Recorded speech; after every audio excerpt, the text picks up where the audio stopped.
What kind of bird enjoys being alone? Introvert?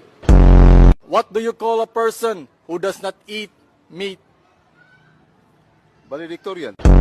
What did Adam and Eve ate in the Garden of Eden? Snake? What do you call a person who is attracted to both males and females? Bicycle?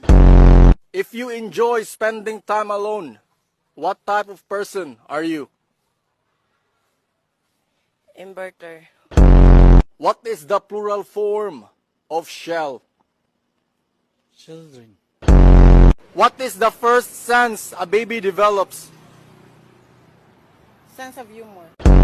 When a woman is pregnant with 2 babies, they are called twins. When a woman is pregnant with 3 babies, they are called blank.